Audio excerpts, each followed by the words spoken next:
అందరికీ షలోం. ప్రార్థన. ప్రేమస్వరూపి, కరుణామయుడ, ఆలోచనకర్త, అద్వితీయుడ, బలవంతుడైన తండ్రి, ఎలోహిం వాగ్దానములు ఎన్నైనను అన్నియు యెహోవానందు అవునన్నట్లుగానే ఉన్నవని వాగ్దానము చేసినటువంటి అదోనాయ్, ఆయన నాకు ముద్ర వేసి మన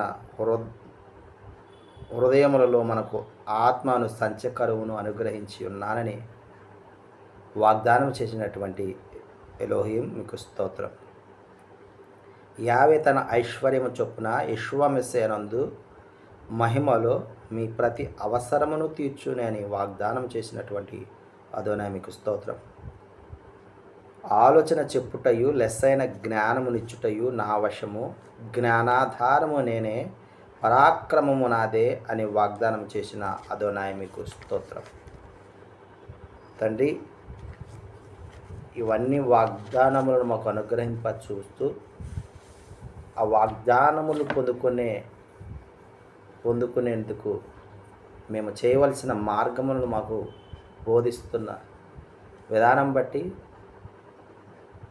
మార్గంలో నిలవబెట్టుచున్న విధానం బట్టి మీకు వేలాది స్తుతులు స్తోత్రాలు చెల్లించుకుంటూ ఈ మా రక్షకుడు, విమోచకుడు యెహోవా మెస్సీయ నామమున అడిగి పొందుకుంటున్నాము తండ్రి. ఆమేన్.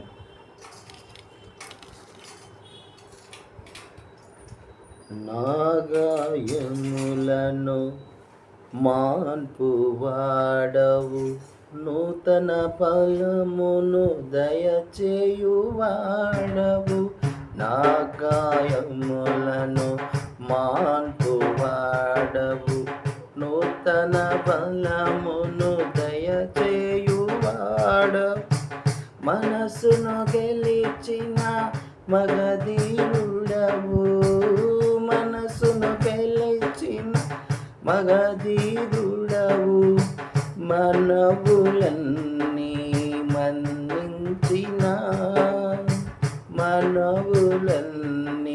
మన్నించిన అన్నికే నా స్తోత్రము, స్తోత్ర సింహాసనం.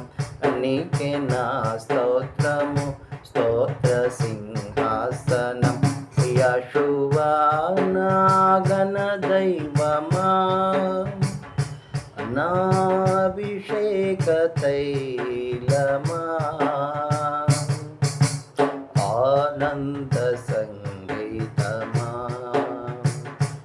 యెహోవా నా ఘన దైవమా. 2వ దినవృత్తాంతాల గ్రంథము 21వ అధ్యాయం మనం ధ్యానించుకుంటూ ఉన్నాం. యెహోషాపాతు మరణించగా తనకు మారుగా తన కుమారుడైన యెహోరాము రాజైనట్లుగా కూడా ఈ అధ్యాయం మనం గమనించగలం. యెహోరాము 32 ఏండ్ల గలవాడై ఏలన ఆరంభించినట్లుగా ఆ వేలే క్రమంలో తన్ను తాను స్థిరపరచుకునే నిమిత్తము తనకు వ్యతిరేకంగా ఉన్నటువంటి సహోదరులను కొంతమందిని, ఇజ్రాయేలులో అధిపతులను కొందరిని హతము చేసినట్లుగా ఇద్దరు మనం చూస్తూ ఉన్నాం. యెరూషలేమును 8 సంవత్సరాలు ఏలినట్లుగా యెహోరామును మనము ఈ అధ్యాయంలో గమనించగలం. యెహోరాము అహబు కూతురును పెళ్లి చేసుకొని అదోనాయ్ దృష్టికి ప్రతికూలముగా ప్రవర్తించినట్లుగా ఈ అధ్యాయం మనము చూస్తూ ఉన్నాం. అందుమూలముగా ఏదోమీయులు కొందరు ఈ యొక్క యెహోరాము మీద తిరుగుబాటు చేసి ఒక రాజును నియమించుకున్నట్లుగా మనం ఈ అధ్యాయంలో గమనించగలం. అలా ఒక రాజును ఏదోమీయులు నియమించుకున్న సంగతి యెహోరాము విని అక్కడికి వెళ్ళినప్పుడు తన చుట్టూ ముట్టినటువంటి ఏదోమీయుల రథాధిపతులను యెహోరాము హతము చేసినట్లుగా చూస్తున్నాం. యెహోరాము అదోనాయ్ వారిని విసర్జించిన కారణముగా తన కింద చేతి కింద ఉన్నటువంటి లిబ్నాయు తిరగబడినట్లుగా ఈ అధ్యాయంలో మనం గమనించగలం.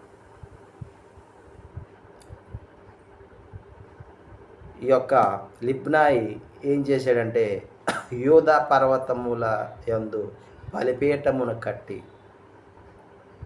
విగ్రహ పూజ చేసేటట్లుగా, విగ్రహముకు లోపరిచేటట్లుగా, అంటే విగ్రహంతో వ్యభిచారం చేసే రీతిగా అనేకులను త్రిప్పినట్లుగా, పూరికొల్పినట్లుగా ఈ అధ్యాయంలో మనము గమనించగలం. ఆమేన్.